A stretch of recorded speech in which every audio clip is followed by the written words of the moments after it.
Aloha. Today is now. I'm glad to be back. I felt like I had something to share. This is a brief history of lightwork on Earth.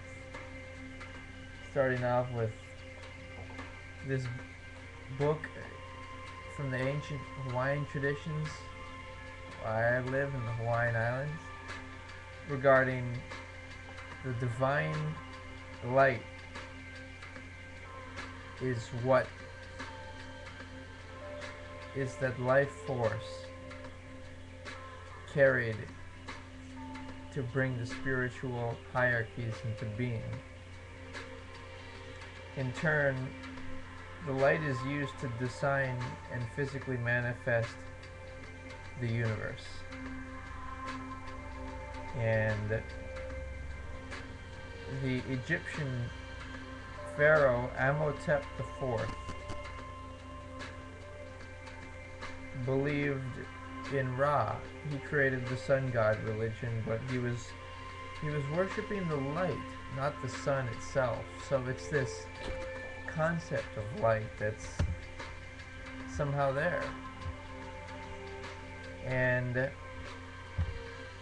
my two friends probably agree. See this one holding up their hand? This bishop holding up his hand. And so the question is, how does God bless and how does God work? And who's God in my religion? And for me, God is light. It talks about Jesus healing, and there have been pictures of him with his hand to people's third eyes, and the theme continues where it's suggested to see white light near your bed before you go to sleep.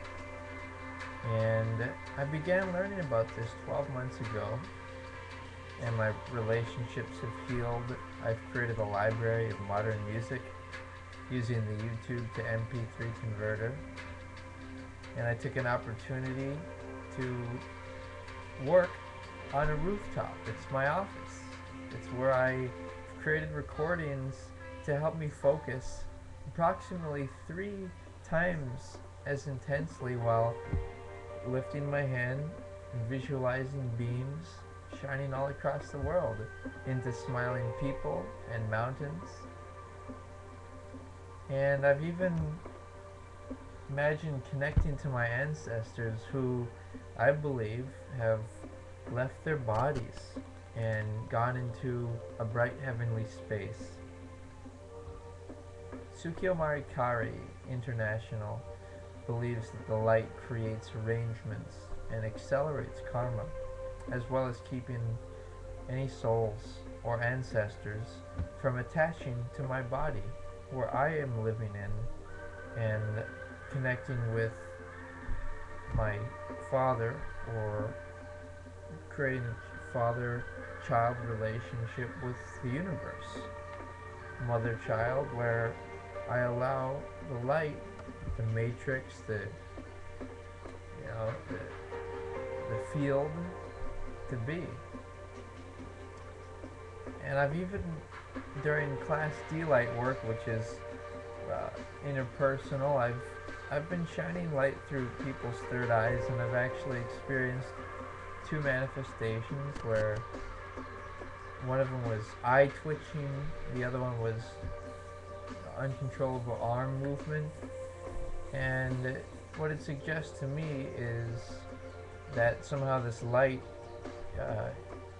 it's activating and challenging everything to be in order, and there to be no imbalance or attacking or threats from other spirits.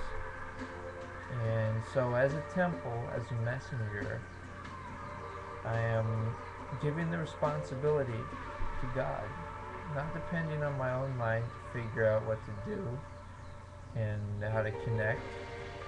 I let go. And it's like an alternative to praying. It's an active visualization of light, and it trying to promote physical and spiritual improvement for the receiver. And another example in PSI seminars, there's a remote visualization to see if a specific person has any health problems. You know, there's two partners. One tells them all the person's name, age, location, and the visualization occurs, and at the end of it, maybe somebody noticed their arm was hurting or their back, and then before they are asked to leave the visualization, they're expected to surround the individual target in bright light. And in the Bible it talks about, in him was life, and life was the light of men, in the book of John. And let your light shine so before men, from the book of Matthew. And I've even decided to believe that the Illuminati and others use pyramids and mountains and along the planetary ley lines to connect to Earth and tap in to project light and communicate. So I'm suggesting, as my example, to either become a light worker or try and receive light work from somebody.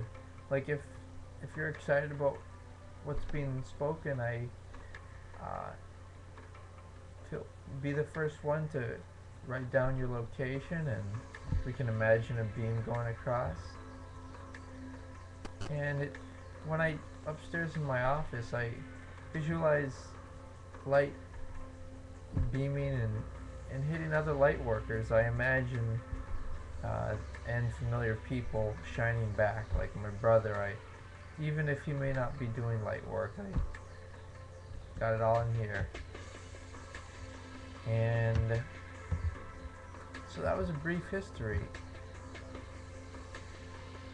Thanks for listening. I'm ready for the first comment of the first person to connect. Alright, thank you.